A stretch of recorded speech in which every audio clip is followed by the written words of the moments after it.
Hola, soc Roser Amís, llegiré El carrer de les Camèlies de Mercè Rodoreda.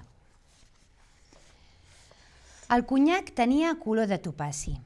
La Ladi me'n feia beure unes copes molt grosses i abans me les feia escalfar una estona entre les mans. Una nit vam buidar l'ampolla entre tots dos i a l'últim jo ja no veia res sencer i el llum em semblava que feia llampecs. Poc abans de dormir-me vaig veure una flama que se'm movia a frec d'ulls, blava i lila i amb una cresta coral, que semblava aquella flama que l'Eusebi m'havia dit que feien els ossos dels morts. Al dematí em vaig despertar mig estabornida i vaig explicar a la Ladi que havia vist una flama blava com la rotllana de les flors de la passionària. Em va dir que no era res, que per divertir-se havia cremat conyac en un platet, la mica que havia quedat a l'ampolla. D'ençà d'aquella nit, quan em quedava sola, ja no buscava les maletes, buscava l'ampolla, em tancava en el menjador les fosques i cremava conyac. Aquella flama, com un somni, em lligava a coses meves mortes. Apenes m'adonava que el temps anava passant i ni en recordava del color dels carrers. Quan m'estirava en aquella butaca de la galeria,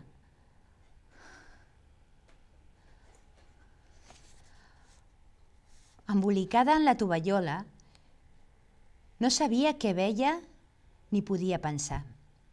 Vivia de visions. Vaig començar a tenir molt sovint el somni de la criatura que movia els bracets, sempre igual. El lligava d'una nit a una altra, i si en despertava o el trencava, el tornava a lligar per on l'havia trencat.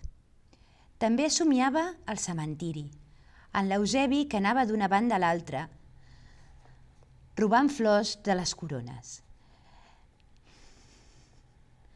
La Ladi no parava de fer-me veure. Volia que dormís. Deia que si no dormia em moriria. Moltes nits em duia al llit en braços perquè jo no podia caminar. I així que posava els peus a terra, tot es gronxava i una vegada vaig fer un xiscle perquè em va semblar que el terra s'havia esfonsat a sota meu. Una nit, quan em tornava a donar conyac, d'un cot de mà li vaig tirar la copa en l'aire. Em vaig aixecar i no sé com vaig anar a parar a la galeria i vaig caure com un sac i vomitant. I aleshores va començar el que no he sabut mai si va ser un somni o si va ser una barreja de somni i de veritat. El dormitori de la Ladi era molt gran. Tenia dues portes que donaven al passadís i entre les dues portes hi havia el quetzal del llit. Un dels primers dies de viure en la Ladi li vaig preguntar què ho feia que aquell dormitori tingués dues portes i em va contestar que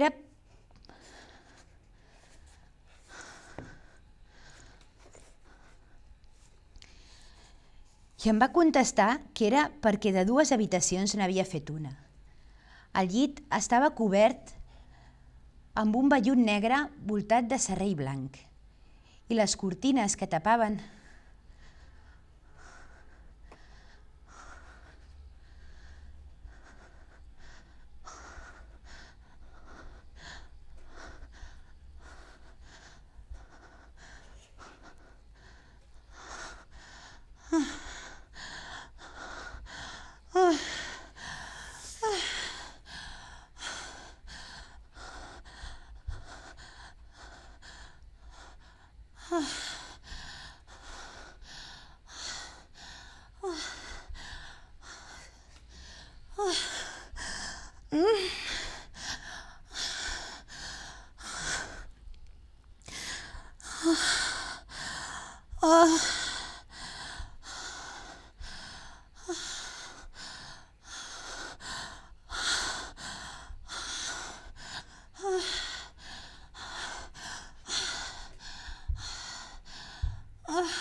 Hola, sóc Roser Amís i us he llegit El carrer de les Camèlies.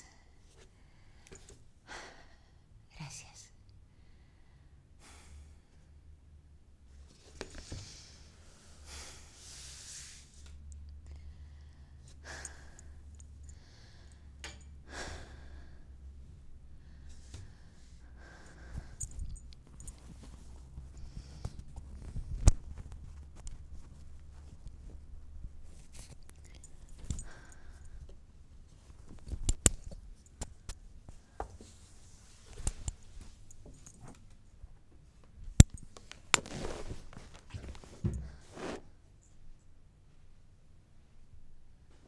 Ja està.